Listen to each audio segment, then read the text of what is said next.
Sa aming paglalakbay mga kalingap, ito po ang bumungad sa amin at nakita po namin mga kalingap. Agad ko po silang nilapitan para tanungin kung ano po ang kanilang ginagawa. Ito po ang kanilang sagot. Nanguha po sila ng buhangin para ibenta. At ang nakapanglumo mga kalingap ay mura lang po ang binta nila sa nakukuha nilang buhangin. Panurin po natin ang kwento ng buhay nila mga kalingap. Mga kalingap, samahan niyo po ako at muli po tayo mag-scout sa bundok. Hanapin po natin ang ating mga kababayan na nangangailangan ng tulong. Kasama ko ang aking kaibigan, sakay ng aking motor para samahan niya po ako maghanap sa mga kababayan po nating kailangan po ng tulong. So, samahan niyo po ako mga kalingap. Akitin po natin ang bundok na ito mga kalingap. Mga nyog, mga kabahayan, ang aming dinadaanan para hanapin kung sino yung karapat-dapat na matulungan sa ating paglalakbay na ito. So mga kalingap, let's go po. Samahan niyo po kami.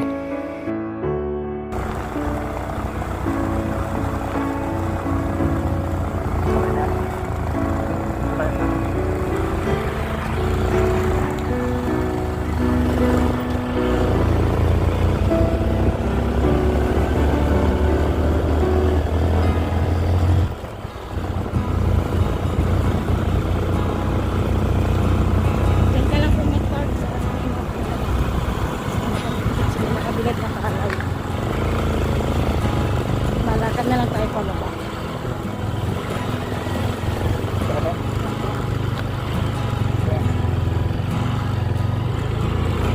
Dito na lang po.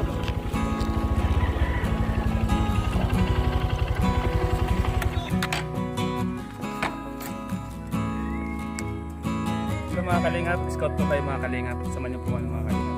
Dito na sa bundok po kami at kasama ko si Grace. So yan mga kalingap, papagpalang hapon po. Once again mga kalingap, Starax TV. Mga kalingap, meron po tayong bawang scout dito sa bundok mga kalingap. Magkapatid na nanguha ng buhangin. Gulat po sa buong panglalaki uli mga kalingap. Puntahan po natin mga kalingap ang magkapatid na ito. LJ at si Bian. So mga kalingap, samahan niyo po ako at atin pong kausapin ang magkapatid na ito. Ito po sila mga kalingap. Kumusta kayo dyan? Okay lang po. Nakarami na ba kayong kuha? Di pa po. Ha? Di pa po. Maraming ba to?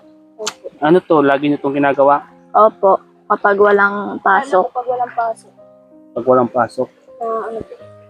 Balita ko, napakamura lang daw ng isang latang buhangin. Kuha sa inyo. 10. 10 po. 10? Opo. Bakit ito ginagawa? Para po sa pag pasok sa school. May pambaon? Opo. Mga gastusin ano? Ano to ginagawa nyo to para makatulong sa nanay niyo? Opo. Papa lang naman ang katrabaho. Kaya. Sino yung nagdadala ng buhangin pababa? Si Papa po. Minsan po na natulong kami pag kaya. Kaya. Kaya mabigat po basa kasi. Hindi pa kayo nahiya na ganito trabaho niyo?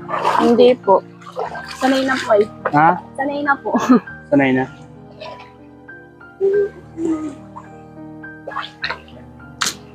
Di ba mahirap yung ginagawa niyo? Hindi naman. Medyo po mahirap. Masakit po sa braso. Masakit sa kamay? Opo. Pero tinitis nyo para sa pangarap. Anong grade na pala kayo? Grade 11 po ako. Tapos po siya grade 9. Grade 9 saka grade 11. Ano yung ano yung pangarap niyo sa buhay? Ikaw gusto mong maging ano? Parehas po kami criminology po yung Ay grabe, criminology yung mga course niyo. Opo. Bagay na bagay sa inyo kasi dito pa lang para na kayo nagte-training sa ginagawa niyo. Kaya bagay sa inyo yung ganung course. Kasi yung ginagawa nyo ngayon, para na kayo nagsa-training. Kasi di ba ang training sa criminology, mga ganito. Sa bundok. Tapos, pupunta sa mga ganito. So, sakto pala yung ginagawa nyo. Kumusta naman yung pag-aaral nyo? Ayos lang po. Alam ba ng mga classmate na nyo na ganito ang trabaho nyo? Opo, sinasabi ko po sa kanila para po aware sila na ganito yung ginagawa ko pag wala ako sa school. Ganito ang ginagawa nyo. Ikaw, LJ, alam ba ng mga classmate mo na ganito yung trabaho mo? Opo. Naiya ka ba? Hindi naman po. Saka, di naman pwedeng ikay kasi marangal naman ba ano? Opo. Wala naman pong ginagawang masama. Saka, kung may pangarap, lahat gagawin, di ba? Opo. Kaya nga pala, kailan nyo po pala kami? Kailan nyo si Kalinga Prab? Opo. Na ano po, nanonood po ako lagi ng ng mga vlog. Ay siya, nanonood kayo ng mga vlog niya? Opo. So si Julian, kailan nyo? Opo, classmate ko po yung grade 10. Ay, classmate mo. So alam ni Julian na ganito ang trabaho nyo. Ay po, di naman na po kami wala Hindi na po naman kami kayo. ng communication yung naglipat po siya ng bahay. Hmm.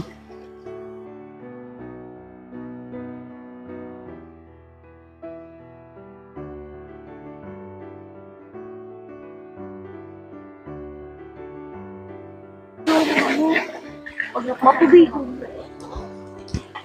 Yan. Iwanan din papakarin. LJ at Bianca.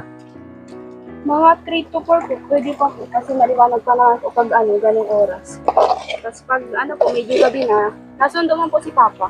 Nasan doon mga press papa nyo? Hindi ba kayo natatakot dito kasi bundok baga to? Hindi po, sanay na po kami dito. Sanay na kayo? Opo. Wala ba kayong na-encounter na mga ahas dito sa ginagawa nyo? Minsan po, pero hindi na po masyadong nakakatakot kasi lagi na po namin nakikita. Sa bagay dito naman kayo lumaki ano? Opo. Kaya sanay na kayo ano? Yung mga magulang nyo ba, hindi tutol sa ginagawa nyo na ganito ang ginagawa nyo? Hindi po. Di ba? Minsan po na po sila na siyempre po, bata pa po kami. Tsaka mabilis na pagod. Pero kaya naman po namin. Kayo naman. Opo. Para sa pangarap ano? Opo. Wala na ba kayong ibang pwedeng gawin or trabawin maliban dito sa pagkukuha ng buhangin? Wala na po. Ito lang talaga yung madali para sa inyo? Opo. Dati po, nag-boulder po kami. Naga? Boulder, yung pong nabuhat ng Bato. bato. Ay grabe, mabigat ba gayon? Trabaho pang lalaki ba gayon? Kaya niyo yun? Opo. Grabe ano, mga kalingap yung ginagawa nila dati. Paano yan? Halimbawa, kung may makakapanood sa vlog natin, meron ba kayong gustong hilingin o gustong sabihin? Malay nyo, may makapanood sa atin at mabag sa inyo dahil sa ginagawa nyo, may mga tumulong. Ano yung isa sa mga kahilingan? Halimbawa, kung may hilingin kayo, ano yung hilingin nyo? Po, mapagawan po sila mama ng bahay. Kasi po, luma na po yung bahay namin, galing pa po yung sa magulang po ng papa namin. Maliban sa bahay, ano pa yung sa pag-aaral nyo? Halimbawa, Pag gusto ko po ng makapag-college, makatapos ko ng grade 12. Gusto ko po makapasok sa college. kailan nyo ba si Kalinga Prab? Opo. Napapanood nyo naman yung mga vlog niya, ano? Opo. Ilalapit ko to sa kanya para mas matulungan kayo, ano? Opo. Para mas lalong makita yung vlog natin sa maraming tao. Ano? Opo. Ikaw, LJ. Yeah. Uy, grabe, ang bigat to. Kakaiba yung ginagawa niyo, mga kalingap. Hindi kayo ng mga kabataan to. Kayo talagang sacrifice yung ginagawa niyo. Kuha ng buhangin para ibenta. Ang masaklap po dito, napakamura ng binta sa inyo. 10 piso ang isang balde. Opo. Ang hirap ba kumuha ng buhangin? Mahirap po pag marami pong batong malalaking tinatanggal. Po. Nagabal po sa Masakit sa kamay ano? Yung mga kalingap, grabe. So, LJ, hindi ka. Okay lang ba na yayain ko na kayo umuwi para paano makapag-usap tayo? Opo. Sige po. Pwede nyo nang ipagpaliban yan kasi total hapon naman.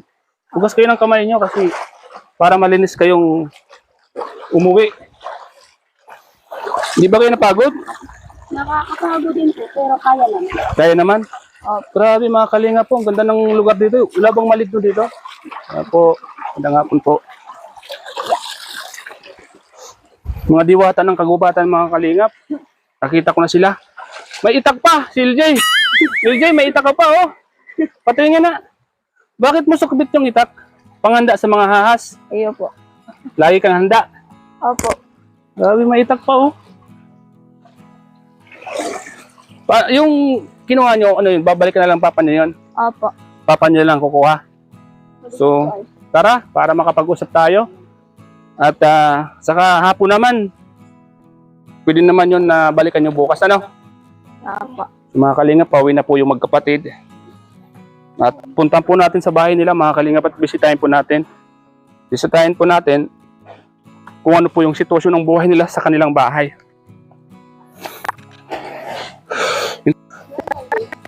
So yan mga kalingap, pauwi na po sila LJ at Bianca. Kasi inaya ko na po sila kasi gabi na mga kalingap. Kasi medyo matarik po yung daanan nila mga kalingap. Nangyari po yung ginagawa ng magkapatid na ito. Isang balding buhangin ay nagkakalaga lang po ng 10 piso. Mga kalingap. Bianca, ano ba yung pakiramdam na ganito yung trabaho nyo? Minsan po, ano po, Di ba kayo nahihirapan? nahihirapan din po pag ano kasi po minsan, nabuhat din po kami ng ganun, mabigat. Mabigat. Kinakaya naman. Si LJ ba nagbubuhat din? Hindi na. Di pa niya kaya ano kasi buhangin niya mabigat yun. Baka mabalian siya ng buto ano. Opo. Ikaw lang kasi ikaw yung panganay ano. Tagalagay lang po. Tagalagay lang ba siya? Opo. Minsan ba may mga nakikita kayong ahas dito sa daanan niyo? Wala na po pag ano, mahihirap ka na din. Kasi delikado ba ano, mabato. Tsaka yung lugar nakakatakot ba ano? Opo. Grabe mga kalingap ang buhay ng mga kapatid na ito. Ay,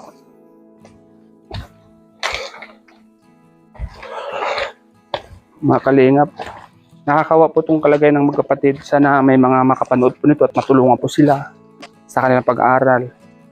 Yun lang naman yung hiling nila mga kalingap. Yun lang bang hiling nyo yung makapag-aral kayo opo. sa kayong bahay ng mama nyo? Bakit yun yung naging kahilingan mo? Kasi po, ano na po kasi ganito. Ano na po kasi lumana po yung bahay namin. Tapos ano na, may mga ano na. Bulok na po yung mga ano, yung dingding. Bulok na yung dingding. Minsan po napasok na din po doon ng ahas. Ay, grabe, nakakatakot naman pala, no? Okay lang ba na i-post namin sa YouTube to? Okay lang ba sa inyo? Binablog namin kayo? Okay lang. Okay lang. Wala bang may hadlang? Wala naman. Wala naman. So, okay. Ngayon, pagkatapos nyo sa bahay nyo, ano nang gagawin nyo? Di ba? Siyempre, pagod na kayo dito sa pangunang buhangin. May gagawin pa ba kayo pagdating sa bahay nyo? Magluluto po yung ano. Kayo po ba magluluto? Opo. Ano, tulong naman kayong dalawa? Opo. Siya po yung minsan sa ako po namin. Lagi bang may dalang itak si LJ pag bumaba ng bundok? Opo. Bakit? Kasi sa ahas. Takot. At saka, takot siyempre, kuwan nyo din yan. Depensa kasi malay nyo, may mga taong masama ang loob, ano? Opo. Siyempre, mga dalaga kayo. Yun din yung isa sa mga iniingatan natin. Siyempre, may dalang itak para may panangga. Opo. LJ, itakin mo ba pag sungkusali may basto sa'yo? Opo. Itakin mo kaagad? Hindi naman po. Tanungin mo muna. Ang Kambuhan Tower ng Kambuhan. Ano bang gusto nyo sabihin sa mga viewers natin? Ano yung gusto nyo sabihin sa mga viewers natin? Para po sa mga nakakapanood nito, sana po matulungan niyo po kami sa pag-aaral para po makatapos po kami tsaka maano po namin yung mga pangarap namin. Tulad din po ng mga natulungan ng Kalingap. Sana po isa rin po kami sa matulungan. Mahirap lang po kasi kami kaya po, di kaya ng magulang namin na pag-aralin kami lalo na po't dalawa po kami, tapos magka-college na din po ako. Kaya po, napipilitan po kaming manguha po ng buhangin kahit po mura lang po siya na kinukuha para po may pangtustos kami sa pag-aaral namin. Ako po, kahit bata pa po ako, kahit di ko pa po kaya, tinutulungan ko po ang ate ko para po makakatulong ako sa kanya at sa mga magulang ko. Ano po, gusto lang po namin pasalamat sa mga nanonood po nitong vlog namin. Salamat po sa mga views na na pinapakita po niyo. Mayroon nga pala akong ibibigay sa inyo kahit paano ay may panimula lang. At pag may mga tumulong at may mga nagpaabot ng tulong, papabot ko sa inyo ha. Pero ngayon, na mayroon akong dala dito, kahit konti lang to, pero sana makatulong sa inyo. Para kahit paano mayroon kayong pamasay bukas. Meron akong pera dito. Kahit na pambili nyo ng bigas, may pamasay kayo bukas. Itong vlog kong ito ay papakita ko kay Kalinga para mas lalo kayo matulungan. Itong vlog natin at vlog kong ito sa inyo, send ko to kay Kalinga para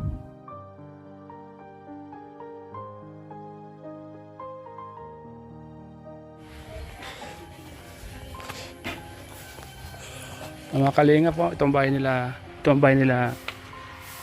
Bianca at ni LJ, mga Kalinga.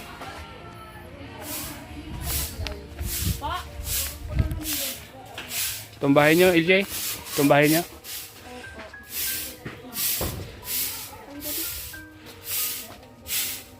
Kulong po sila magkapatid, mga Kalinga.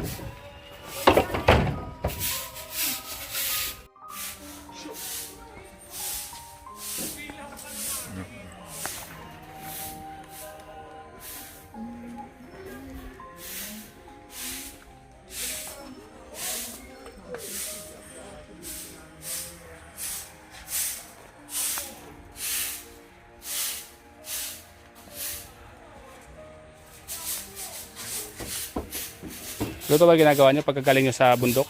Opo, tapos po, konting pahinga tapos masaing na po, maluto na po yung panggabi. Panggabi. Mga pagka, yeah. Tulong kayo dalawa, no? Magkapatid, no? Siya naman nagtutupi ng mga damit. Mga Kalinga. Si LJ.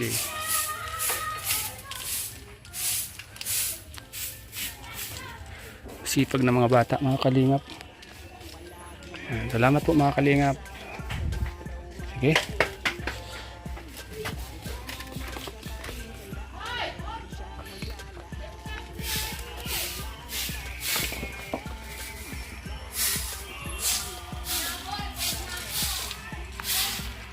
Kayong masasandalan, kahit gaano man kalayo ay pupuntahan niya para makapag-abot ng tulong sa ating kababayan na nangangailangan. Umaraw man o kahit umulan, palagi siyang maglalaan, magbibigay ngiti sa kanyang kapong nahihirapan. Huwag kang mag-aalala,